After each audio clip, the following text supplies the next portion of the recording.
From WFRV TV Local 5, your local election headquarters, this is Newsmaker Sunday with your host, Tom Zalaski. Good morning. Welcome to Newsmaker Sunday. I'm Tom Zalaski. The holiday season has arrived, but soon tax season will be here. And with the year that we have had, there are changes ahead that a lot of people may not expect or may not even know about. But the man who does know about and what to expect is Doug Jurdy. He is a wealth advisor with Heritage Financial in Green Bay. Doug, so much thank you for joining us this morning. My pleasure. Much appreciated. Before we get into the nuts and bolts of all the tax questions, with this season that we've had, the year that we've had with the pandemic, what are people worried about? What are the concerns of your clients? What are they telling you? Really worried about the future. And, you know, we had a correction in the market, so investments are down, people getting laid off, furloughed. How are we going to get through that? And a lot of help out there that people don't realize is there. So as opposed to other years, how has your job changed this year? I tell you, you've become more maybe of a mother nurse to some of these people. Right, yeah, the hard thing is a lot of our clients, even beyond the finances, it's just the stress. We're all under stress. Just going to the doctor, the grocery store is a stressful experience now, so it really permeates things.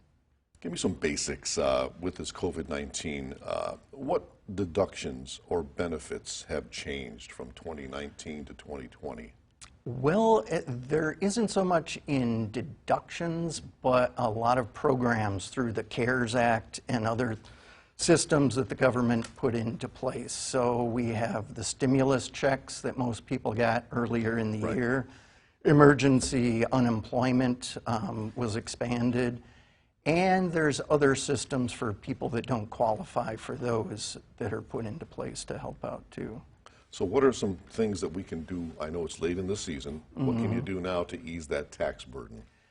The tax burden, there's a lot of things for people that are retired that they can do. One of the nice things that they got for people over 70 is the required minimum distributions were waived for this year. So that helps out. If your accounts are down, you're not being forced to take money out and pay tax on it. That's all taxable.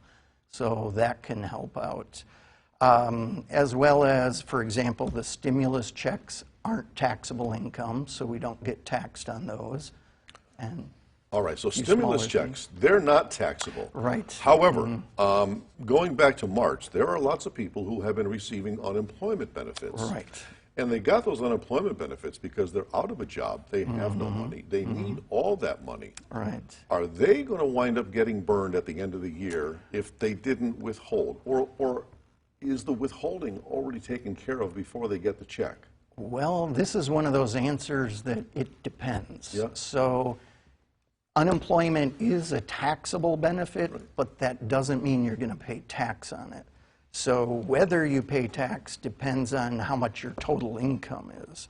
So a lot of people that got unemployed early, they may have their situation such their income's low enough that they won't actually pay tax on it. So it's kind of a hard thing there to answer. For example, if a single person for sure makes under $12,400, a married couple $24,400 this year, they're not going to owe any taxes on that. And then from there, it depends on how many kids you have and so on. So people who may have been worried about their benefit checks and paying taxes on them, they, as you say, may not, in the end, owe any tax at all. So if they did have tax withheld, some of them might get most of that back, or some of it back at least. You just eased a lot of tension out there. I hope so, yeah. People have been working from home. And I've heard this question asked of even me, and I'm not a tax person. Can I take a home deduction, a write-off for using my home as an office? Or do you not dare go there? It's a tricky situation. Yeah. Even if you are a business owner, there are ways to do it, but I know a few years ago it was one of the top things IRS was looking at for kind of a red flag for audits. So they know a lot of people would take advantage of it, kind of trying to go on the gray lines. And so they've got pretty specific situations. Yeah, what essentially does the IRS require of you if you want to claim your home as an office? Well, for example, if I have a room at home I want to claim, I can't use it for anything else. Anything else? So there's even people that joke if you let your dog in there to play, you might be putting yourself in peril, maybe taking it too far, but you can't use it for a sewing room sometimes, in a work area, others that could jeopardize it. And so that computer that's in that room, you better have another computer that you play on. Yes. Because you can't use the one for a so-called your work office. Potentially, yeah. Any deductions for people who have been termed essential workers? Any special considerations for them? Well, there's a few other programs. There's the stimulus check, there's unemployment. If people have worked some this year, but their income overall is low enough, even if they have unemployment, there's a longstanding program, the Earned Income Tax Credit, which is what's called a refundable credit, which means they could get back, if they've got 3 kids, up to $6,600, even if they didn't pay that in. So even if they only paid in $100, they could get this credit.